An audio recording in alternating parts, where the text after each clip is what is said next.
Hello दोस्तों, so today we are going to discuss science and technology question from open mock test जो 3 अक्टूबर को हुआ था। ठीक है दोस्तों, तो इसी लेक्चर के एंड में थोड़ी सी बात भी कर लेंगे कि एग्ज़ाम के अंदर हमने कैसे काम करना है। ठीक है जी, उसके बारे में डिस्कस करेंगे। पहला क्वेश्चन देखते हैं। Consider the following statement in context to WHO funding. As you know कि WHO के बारे में काफ़ी न्यूज़ में रहा कोरोना के कारण, है ना। तो यहाँ पे उसकी फंडिंग जो बेसिक कंसेप्ट है, तो ये कौन सा क्वेश्चन बनता है? डिराइव्ड क्वेश्चन बनता है, क्योंकि आपको पता है साइंस एंड टेक्नोलॉजी के अंदर ऐसे ही क्वेश्चन आते हैं। करंट में कोई चीज़ है उसका बेसिक पूछ लिया जाता है। पहली स्टेटमेंट देखते हैं। WHO gets its funding from the member states and other partners. Second statement, the amount each member state must pay is calculated relative to the country's wealth and population. Third, the assessed contribution of member states forms a major chunk of WHO's total budget. तो statements तो नीचे option दिए 1 and 2 only, 2 and 3 only, 3 only and 1 and 3 only. अब मान लीजिए आपको ये question on average, मतलब बहुत ज़्यादा इसके बारे में डिटेल में नहीं पता, लेकिन आपको यहाँ पे एक चीज़ मिलती है कि जो थर्ड स्टेटमेंट है ये 3 ऑप्शन में है। तो अगर हमारे पास जैसे टाइम बचाना कैसे होता है ना, तो जब बचाना होता है टाइम हमें, तो एक स्टेटमेंट ऐसी है कि अगर आप थर्ड को पता करके कि इसका आंसर करेक्ट है या नहीं है, तो उसके ऊपर काफ़ी जो निर्भर रहता है अपना आंसर। तो हो सकता है कि अगर मान लीजिए इनकरेक्ट हुई तो अपना ऑप्शन ए बच जाएगा। इससे बेनिफिट है कि आपको बहुत ज़्यादा बाकी जो 2 स्टेटमेंट पढ़नी तो है ही है, क्योंकि यूपीएससी के अंदर आप कोई भी स्टेटमेंट को निगलेक्ट नहीं कर सकते, लेकिन इतना ज़्यादा स्ट्रेस देने की ज़्यादा ज़रूरत नहीं रहती। The assessed contribution of member state form a major chunk of WHO's budget. अब ये स्टेटमेंट है, इस स्टेटमेंट के बेस के ऊपर आपका आंसर निकल सकता है। तो पहली स्टेटमेंट पहले देखते हैं। WHO gets it funding from the member state and other partners. कि WHO देखो कोई ऐसी बॉडी होती है, ऐसा नहीं है कि वो बोलेगी कि मेंबर स्टेट ही मुझे पैसा देगा, दूसरा कोई दे नहीं सकता। तो ये स्टेटमेंट करेक्ट है। Second, the amount each member state must पे, ये आपको पता होना चाहिए क्योंकि ये इंपॉर्टेंट भी बहुत है और हमने 2-3 बार इसको किया भी हुआ है। Must pay is calculated relative to country's wealth and population.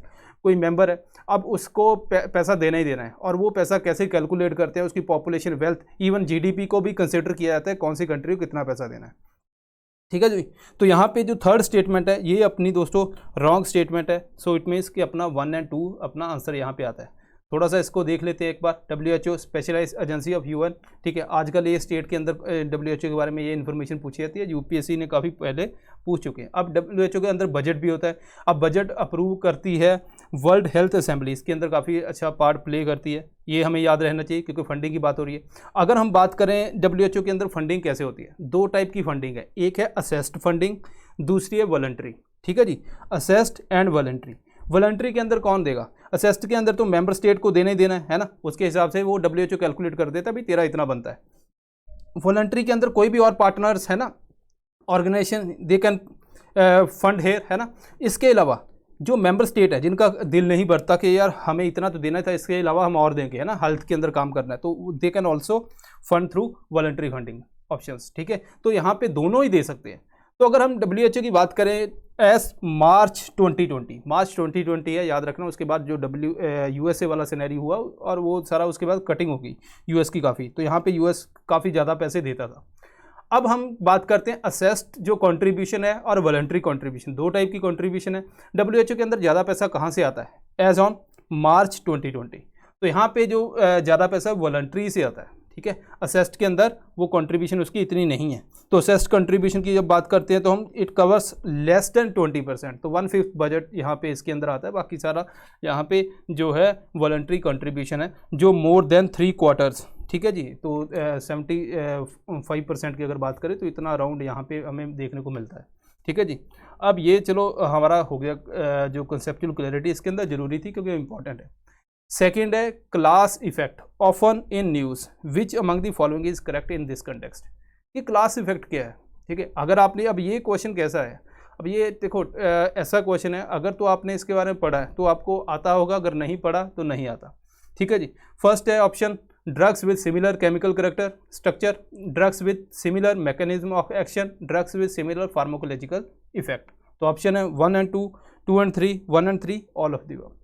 ठीक है दोस्तों, अब क्लास इफेक्ट के बारे में अगर आपको नहीं पता तो ये क्वेश्चन आपने छोड़ना है, आपने फिर इसके बारे में यहाँ पे कुछ बात नहीं करनी कि भाई क्योंकि गलत, क्योंकि नेगेटिव जब जाते हैं तो उसके भी आपको बाद में होता है कि कट ऑफ से 1 आधा नंबर नीचे रह गया, बाद में बंदे को दुख होता है कि यार हमने ऐसे ही मैंने कर दिया, क्योंकि हम लेते कॉइन होता है या फिर बाबा जी का नाम लेके वहाँ पे कुछ करते, तो ऐसा नहीं करना। तो यहाँ पे ऑप्शन है ऑल ऑफ दी ओ, सारे करेक्ट है। क्लास इफेक्ट होता क्या है?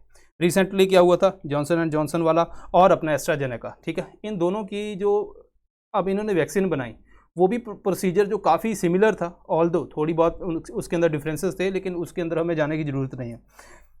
तो इनका जो प्रोसीजर सिमिलर था, उसके बाद में पाया गया कि जो ब्लड क्लॉट बन रहे थे, है ना, पेशेंट के अंदर, अगर आप यूरोप के अंदर देखो तो ऐसी काफ़ी न्यूज़ आई थी जब हम वैक्सीन लगवा रहे थे, तो वहाँ पे भी पाया गया कि दोनों के अंदर ब्लड क्लॉट भी बन रहे हैं। तो उन्होंने बोला कि दोनों के सिमिलर इफेक्ट आ रहे हैं, उसको बोला क्लास इफेक्ट। क्लास इफेक्ट क्या हो सकता है? चाहे उसके अंदर केमिकल स्ट्रक्चर सिमिलर हो, है ना, यहाँ पे देखने को मिली कि उनकी जो स्ट्रक्चर है, फॉर्मेशन है, ऑल दो जॉनसन एंड जॉनसन ने डिनाई किया था कि हमारा अलग, थोड़ा सा प्रोसीजर अलग है।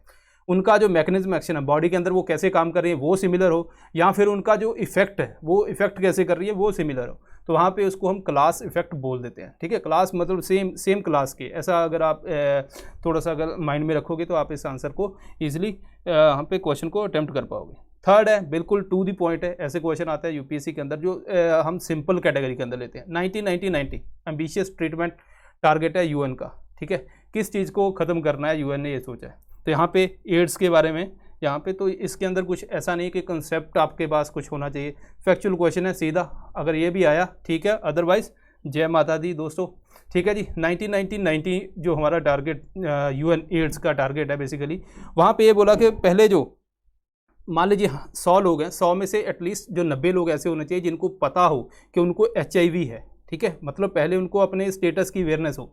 अब इन 90 लोगों में से जो 90% है उनको हमने एटलीस्ट इतना अचीव करना कि वो ट्रीटमेंट पे चले जाए। ऐसा नहीं कि मतलब जो 100 हैं तो 100 में से आप बोलोगे 90 को ही मिलेगा, उससे ज़्यादा नहीं, नहीं, मतलब एटलीस्ट हमने इतना अचीव करना है, ज़्यादा हो जाए तो कोई प्रॉब्लम नहीं है। उसके अंदर भी इस जो क्वांटिटी है इसमें से 90%, ठीक है, जो है उनके अंदर हमने जो ट्रीटमेंट दी है उससे वायरस को सप्रेस करना है, क्योंकि आपको पता है इसकी फुल ट्रीटमेंट तो हमारे पास है नहीं कि हम पूरा इसका इलाज कर दें, लेकिन जब आप वायरस को सप्रेस करते हो तो जो बंदे की लाइफ है वो थोड़ी और हो जाती है, इंक्रीज़ हो जाती है कि ठीक है 5-10 साल आपने इंक्रीज़ करती ट्रीटमेंट के थ्रू। ठीक है जी, अब यहाँ पे याद ये रखना है कि जैसे मान लीजिए यहाँ पे 100 है, 100 में से 90%, अब इस मतलब 90 हो गई, इस 90 का ये 90% है, याद रखना ये टोटल का नहीं है। अब बात करते हैं दोस्तों फोर्थ क्वेश्चन की, which among the following is or are correct in context to monkey B virus. अगर आपने देखा होगा पहले जो हमारे टेस्ट थे वहाँ पे बाकी वायरस की डिजीज़ की बात कर ली हमने, है ना, उनके बारे में पढ़ लिया, तो इसीलिए ये क्वेश्चन यहाँ पे इस वायरस के बारे में, इस डिजीज़ के बारे में डाला गया है। मैंने आपको बताया था कि जब आप डिजीज़ प्रिपेयर करते हो कोशिश करनी है कि उसका रीज़न क्या है, कॉज क्या है, उसका रिजर्वर क्या है कि कहाँ से वो किसके अंदर, चाहे वो फ्रूट बैट है या, है ना, कोई भी है जिसके अंदर वो रिजर्वियर है उसका, कि भाई वहाँ पे उसके अंदर रहता है। तीसरा कि क्या ये ह्यूमन के अंदर हो सकता है। चौथा, क्या ह्यूमन टू ह्यूमन ट्रांसमिशन है। बस ये हमने कुछ चीज़ें देखनी होती हैं। तो पहली स्टेटमेंट है macaque monkey commonly have this virus and it can be found in their saliva faeces and urine. ठीक है जी, अब देखो यहाँ पे अगर आप स्टेटमेंट देखोगे तो आपको लगेगा यार ये तो बहुत ही टेक्निकल स्टेटमेंट है। अगर आपने यूपीएससी के एग्जाम भी देखे होंगे तो वहाँ पे हमें टेक्निकल स्टेटमेंट देखने को मिलती हैं, लेकिन यूपीएससी ये आपसे नहीं एक्सपेक्ट करता कि आपको वो टेक्निकल नॉलेज पता हो। ठीक है जी, अब यहाँ पे अगर आप देखोगे तो 99% वो स्टेटमेंट हमारी सही होती है। ठीक है जी, अब आपको ऐसा नहीं कि आपके लैब के अंदर क्या टेस्ट करा है, यूरिन के अंदर होगा या नहीं होगा, है ना, ये सिर्फ आपको कन्फ्यूज़ करने के लिए और कुछ नहीं है। ठीक है जी, दूसरा, till date no case has been documented of human infection. अगर ह्यूमन के अंदर इन्फेक्शन, यहाँ पे ह्यूमन टू ह्यूमन इन्फेक्शन नहीं की बात नहीं कर रहा, यहाँ पे मंकी टू ह्यूमन इन्फेक्शन की बात कर रहा है। तो अगर ह्यूमन के अंदर इन्फेक्शन है तो इसकी बात ही क्यों कर रहे हैं, है ना, इतना तो ज़्यादा है नहीं। तो अगर आपको थोड़ा सा भी आइडिया हो कि भाई ह्यूमन के अंदर इन्फेक्शन तो है, ह्यूमन टू ह्यूमन इन्फेक्शन की बात अलग है। ठीक है दोस्तों, तो यहाँ पे अपनी स्टेटमेंट जो है वो वन ओनली करेक्ट होगी, सेकंड स्टेटमेंट इनकरेक्ट है। अगर हम मंकी बी की वायरस की बात करें तो इसके बारे में ओनली जो ओल्ड वर्ल्ड मंकी उसके अंदर आइडेंटिफाई किया गया था।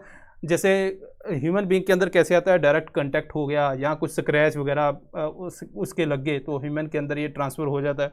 उसके अलावा ह्यूमन टू ह्यूमन ट्रांसमिशन, ठीक है, सिर्फ अभी तक हमने एक केस जो है डॉक्यूमेंटेड हुआ जहाँ पे ह्यूमन टू ह्यूमन ट्रांसमिशन इसका देखने को मिला है, ये आपने ध्यान रखना।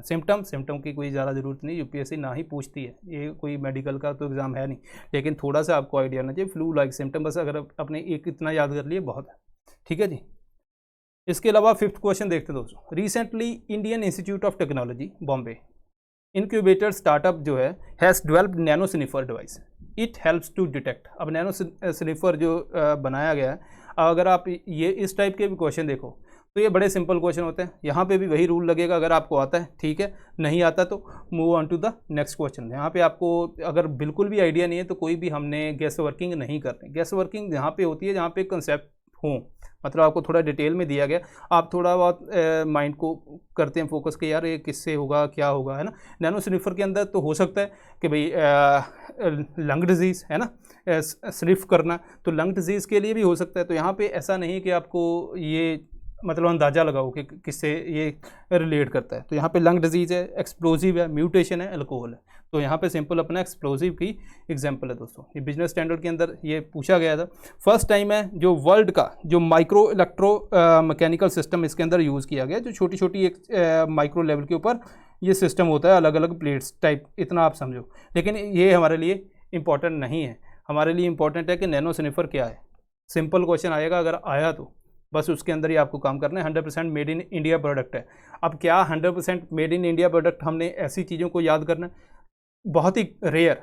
अगर आप डिफेंस की बात करो, कोई मिसाइल है, क्या वो इंडिजीनियस है 100% या नहीं है, उसके अंदर तो बात समझ आती है। यहाँ पे इतना आपको जाने की ज़रूरत नहीं है।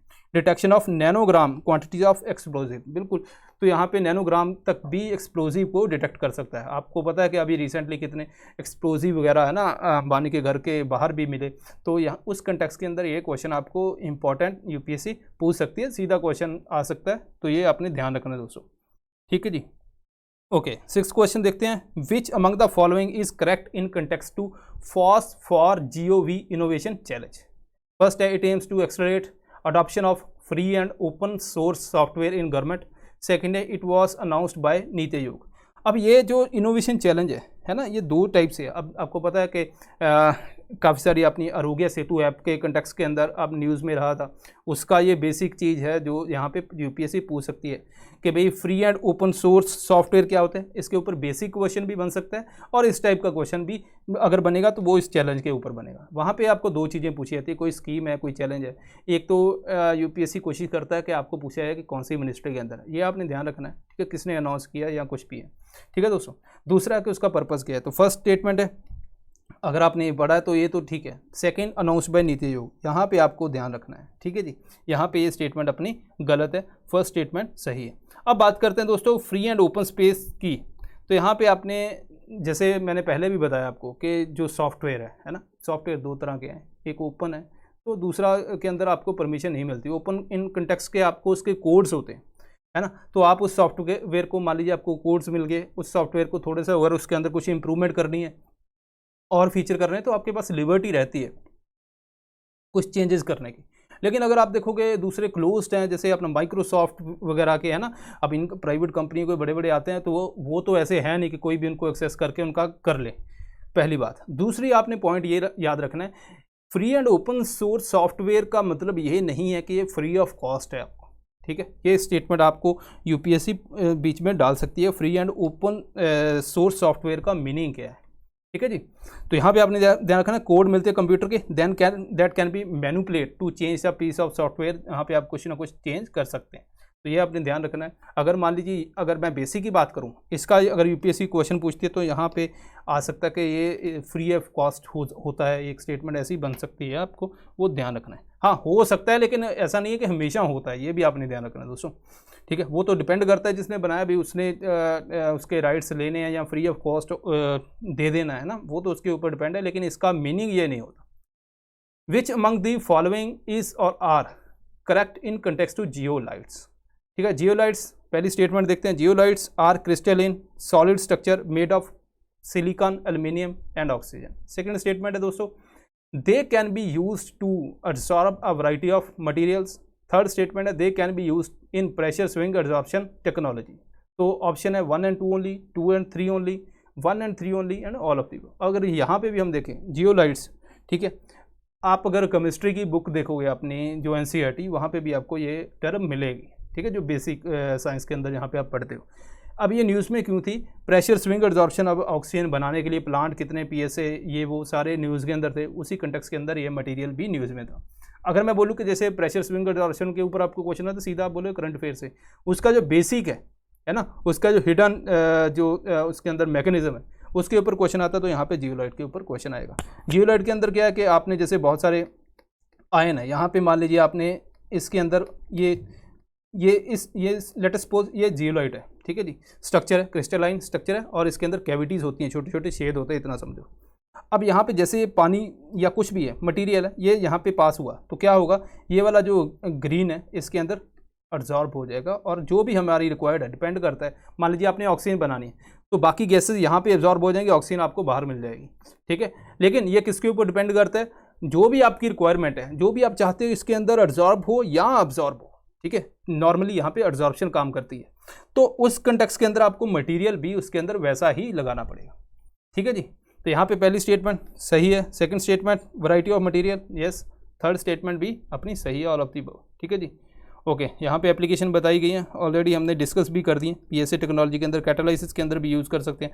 आयन एक्सचेंज, मैंने बताया कि आयन एक्सचेंज के अंदर क्या होगा, यहाँ पे अगर जियोलाइट है उसके अंदर सपोज करो कुछ आयन है, ठीक है जी, यहाँ पे आप कोई मटेरियल है उसके अंदर कुछ आयन है, आप इसके अंदर भेजोगे तो क्या होगा नेट रिजल्ट दोस्तों ये होगा कि जो इसके अंदर यहाँ पे अगर जियोलाइट मटेरियल के अंदर आयन्स हैं ये बाहर आ जाएंगे, और ये वाले जो आयन है ये इसके अंदर चले जाएंगे, मतलब ये यहाँ पे एब्जॉर्ब हो जाएंगे, ठीक है। एक्सचेंज हो गया कि भाई मैं इस यहाँ से जो मटेरियल भेजा उसके आयन उसके अंदर एब्जॉर्ब हो गए और उसके आयन जो हैं वो बाहर निकल गए, दैट कैन बी देयर। इसके अलावा agriculture, aquaculture, household, order control, even इवन जैसे आप चारकोल वगैरह घर के अंदर या रेफ्रिजरेटर के अंदर हम रखते हैं, बहुत सारे फ्रूट्स हैं उनके ऑर्डर काफ़ी आता है, तो वहाँ पे वो अब्जॉर्ब कर लेता है, तो वहाँ पे फ्रिज के अंदर आपको कुछ भी स्मेल वगैरह कुछ ऐसा देखने को बाद में सूंघने को देखने को क्या वो नहीं मिलता हमें, ठीक है जी। तो ये एक इम्पॉर्टेंट चीज़ है। इम्प्योरिटीज़ के अंदर भी चारकोल यूज़ होती है, ये भी हमने पढ़ा है डीएनडी के अंदर, आपको ये यूपीएससी का भी एक फेवरेट टॉपिक है। 8th क्वेश्चन देखते हैं। In recent times many companies are exploring low earth orbit technology to provide satellite internet, which among the following is or are correct in this context. First statement, अब देखो लो earth orbit technology के अंदर अगर आपने देखा होगा तो ये रिसेंटली जो सैटेलाइट की बात हुई है ना, बहुत सी कंपनी कहती है हम लो अर्थ ऑर्बिट के अंदर सैटेलाइट लगाएंगे, इससे इंटरनेट प्रोवाइड करेंगे, जो फाइबर वाला है वो अलग है। लेकिन ये एक आप बहुत सारे ऐसे एरिया जहाँ पे आप जो नॉर्मल अपना अर्थ के ऊपर इंफ्रास्ट्रक्चर है वो नहीं लेके जा सकते, है ना, कोई आपको माउंटेन एरिया या ऐसा कुछ डिफ़िकल्ट टेरेंस है जहाँ पे आप नहीं पहुँच सकते, तो वहाँ पे आप गूगल लेके भी वो अलग अलग अपने भी इवन बैलून से इंटरनेट प्रोवाइड करने की कोशिश की, लून आया, है ना, ये सारी चीज़ें आई, लेकिन वो भी इतना सक्सेसफुल नहीं रहा। तो वहाँ पे बोला जा रहा है कि ऐसे एरिया के अंदर आप लो अर्थ ऑर्बिट के अंदर अगर सैटेलाइट रहेंगे तो उस कंटेक्स्ट में इजीली पहुँचा सकेगी। तो ये न्यूज़ में था। अब यहाँ पे इसी जो न्यूज़ है इसका बेसिक कंसेप्ट पूछा गया है कि जो लो अर्थ ऑर्बिट है उसका बेनिफिट क्या है as compare to high earth orbit, ठीक है जी। फर्स्ट स्टेटमेंट देखते हैं। Low earth orbit provide stronger signal and faster speed than traditional fixed satellite system. दूसरा, in low earth orbit companies need to launch less number of satellite as compared to high earth orbit. Third है satellites footprint in low earth orbit is greater than high earth orbit, ठीक है जी। तो basic concept के ऊपर है। अब ये conceptual clarity आपको होनी चाहिए, हमने डीएनडी के अंदर भी बहुत बार की है, यहाँ पे भी इसको डिस्कस करते हैं, ठीक है जी। अगर ये हाई अर्थ ऑर्बिट है दोस्तों, ये है अपना लो अर्थ ऑर्बिट, ठीक है कुछ नहीं इसके अंदर, मतलब बहुत से स्टूडेंट ऐसा डरते रहते हैं कि भाई अब ये है क्या टेक्नोलॉजी, हमें साइंस एंड टेक्नोलॉजी समझ नहीं आती। साइंस एंड टेक्नोलॉजी दोस्तों समझनी बड़ी इजी है अगर आप दिल से समझना चाहो इसको, ठीक है, क्योंकि इसके अंदर आपको रट्टा मारने की बहुत ही कम स्कोप है। अगर समझ गए, अब यूपीएससी कहीं से भी कुछ भी पूछ सकती है ना, तो वो आपको एप्लीकेशन बेस्ड ही रहता है। अगर आपको ये थोड़ा सा समझ आए तो अच्छी बात है। अब मैं बात करता हूँ, ये है दोस्तों लो अर्थ ऑर्बिट, ये है हाई अर्थ ऑर्बिट, है ना।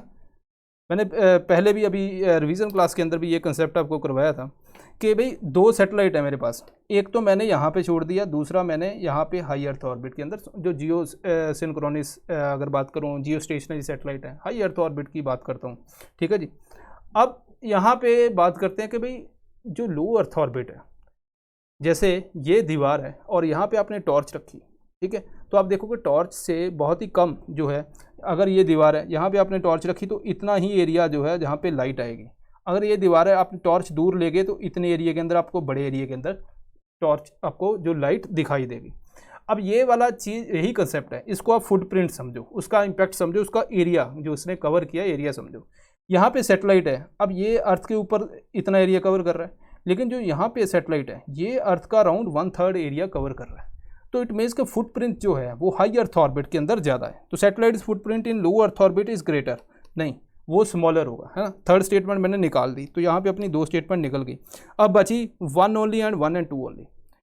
इन low earth orbit companies need to launch less number of satellite.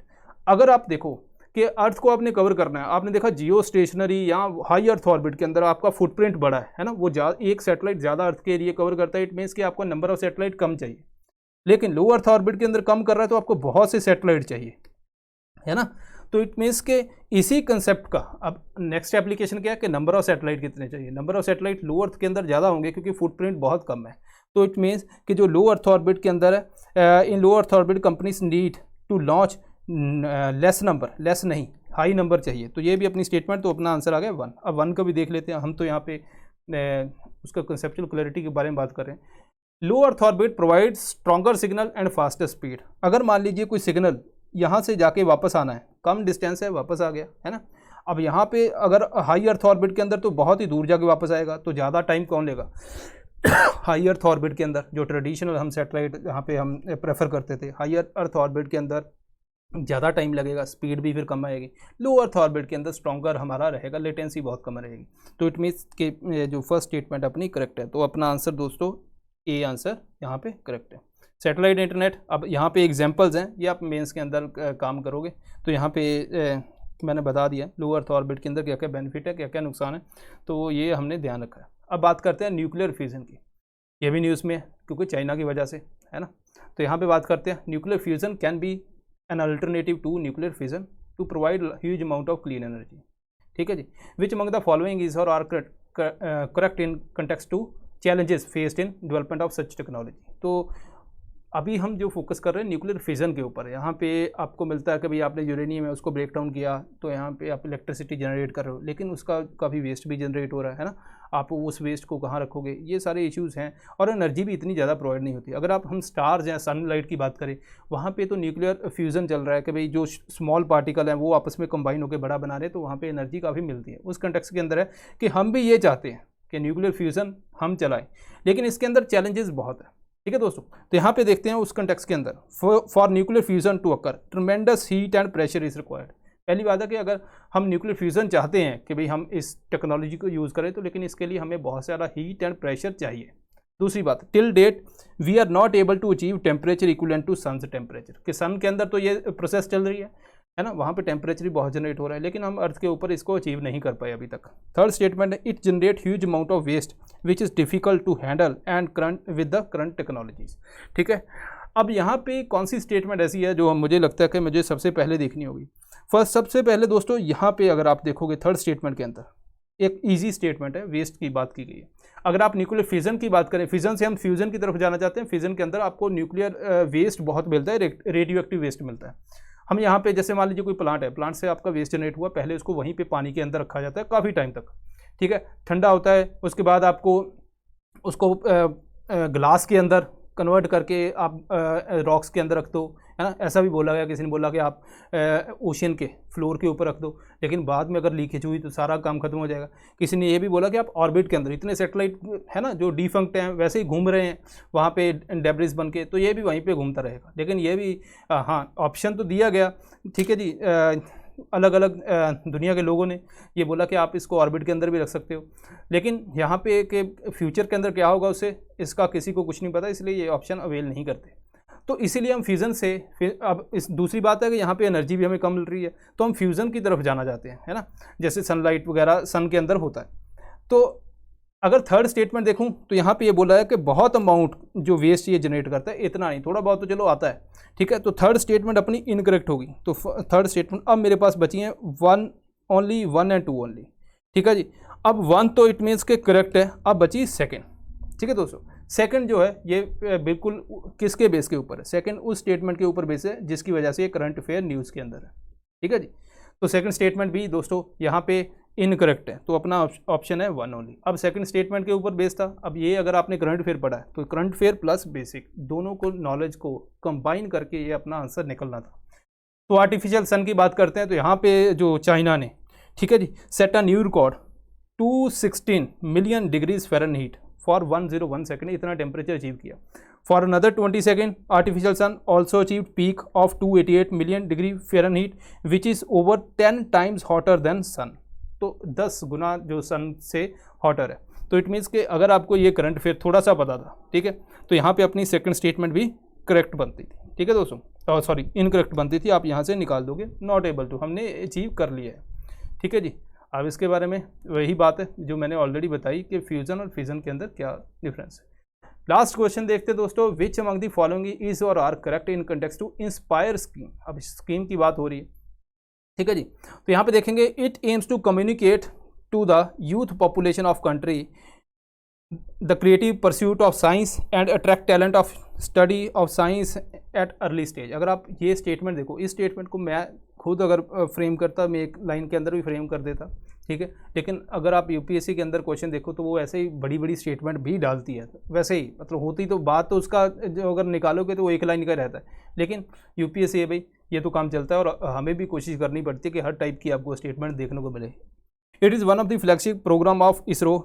It cover student in the age of 10 to 32 years. बहुत सारी ऐसी स्टेटमेंट्स होती हैं जहाँ पे आपको मिलता है कि मिनिस्ट्री कौन सी है या किसने लॉन्च की है, उसके बाद आपको एक आधा क्राइटेरिया मिल जाता है ना। तो आपको मैंने पहले बताया कि जब आप ऐसी स्कीम्स पढ़ते हो उसमें अगर कोई एज फैक्टर है कि कौन सा ग्रुप है या कौन सा एलिजिबिलिटी है ना, एलिजिबिलिटी हमने ध्यान रखनी है, और दूसरा आपने किसने लॉन्च किया। तो यहाँ पे अगर आप देखोगे तो ये वाला तो सही है लेकिन इसरो वाला गलत है, तो आपको दो चीज़ें अगर ध्यान में रखनी थी। अगर आप सेकंड स्टेटमेंट यहाँ पे निकालोगे तो आपके पास कौन सी बचती है, सेकंड के अंदर अगर आपको पता इनकरेक्ट है तो 1, 3 एंड 1 ओनली, ठीक है जी। यहाँ पे आपको दूसरी जो अगर मैं बोलूँ कि ये मीडियम से हाई, इस कंटेक्स्ट के अंदर ये क्वेश्चन है अगर आपने पढ़ा, क्योंकि स्कीम है जो अभी न्यूज़ के अंदर भी थी, तो इतना आपको पता होना चाहिए, ये आपने थोड़ा सा ध्यान रखना है दोस्तों, ठीक है जी। Department of science and technology government of India की स्कीम है यहाँ पे, तो एज जो ग्रुप है कि किसके लिए ये है वो भी यहाँ पे मिला है, ठीक है दोस्तों। अब बात करते हैं दोस्तों थोड़ी सी कि आप एग्ज़ाम, अभी आपका संडे एग्ज़ाम है तो कैसे आपने हैंडल करना है प्रेशर। मैं आपसे ज़्यादा टाइम नहीं, बस एक क्लियर बात करूंगा कि आपने ठीक है पढ़ रहे हो आप, तो अभी आप रिवीजन करो, बहुत जितनी ज़्यादा हो सकती है वो उतनी आपने रिवीजन करनी है। उसके बाद क्या होगा, अब आप एग्ज़ाम में जाने वाले हो, आपको ये ध्यान रखना है कि ब्रेन आपका, जो आपका माइंड आपको कंट्रोल करता है या आप उसको कंट्रोल करते हैं। ये सिर्फ एक ही स्टेप है जो आपको 3-4 मार्क्स का एग्ज़ाम के अंदर, जो भी आपकी नॉलेज है उसके अंदर ईजिली फ़र्क डाल देगा। अब यहाँ पे होगा क्या, जब एग्ज़ाम जाने वाले हो गए आप, तो आपके दिमाग में आ गया यार ये भी मैं भूल रहा हूँ वो भी भूल रहा हूँ, है ना। आपके पास तो बहुत अमाउंट ऑफ नॉलेज है, आपने ब्रेन को अब फिर दूसरे नोट से उठाते हो, घर से निकलने लगे तो नहीं एक चीज़ भूल गई यार, ये वाला टॉपिक क्या था, जल्दी जल्दी गए वो नोट्स देख लिया, है ना। ऐसा नहीं करना। अब ऐसा करना क्यों नहीं है, इसको रिलैक्स करने का क्या तरीका है, हर एक किसी के साथ होता है, ऐसा कुछ नहीं है। चाहे आप 10 साल पढ़ लो, इस सेम चीज़ को 10 साल पढ़ लो, तब भी आपको ये फीलिंग आएगी, ये नेचुरल है। अब आपने यहाँ पे माइंड को अपने को समझाना है कि 100 क्वेश्चन है, 100 में से मुझे 60-70 करने हैं, बस 60-70 करने हैं, 60-70 करने जा रहा हूँ। अपने चाहे दिमाग को ये समझा लो कि एग्ज़ाम के अंदर 60-70 क्वेश्चन है, इससे ज़्यादा क्वेश्चन ही नहीं है, ठीक है जी। बस इतना आप दिमाग में रखो, 60-70 क्वेश्चन करने हैं मुझे। अगर आप देखोगे इस बार कितनी लो कट हो गई, उसकी वजह क्या है कि हम ये समझते हैं कि एग्ज़ाम के अंदर 100 क्वेश्चन तो है ही नहीं। बाकी क्वेश्चन यूपीएससी इंटेंशनली डालती है कि आपको थोड़ा सा प्रेशर के अंदर डाला जाए, ठीक है। प्रेशर सिचुएशन में वो चाहती है कि कौन सा बच्चा बेटर परफॉर्म करता है उसको देखें।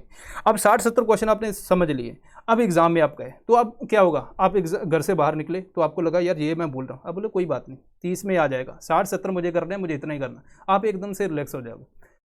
एग्ज़ाम के अंदर गए, पहला क्वेश्चन नहीं आता, ठीक है कोई बात नहीं, नॉर्मल है। थर्ड नहीं आता है ना, कोई मतलब आपको क्वेश्चन नहीं आता, लेट सपोज आपको 5th क्वेश्चन नहीं आ रहा।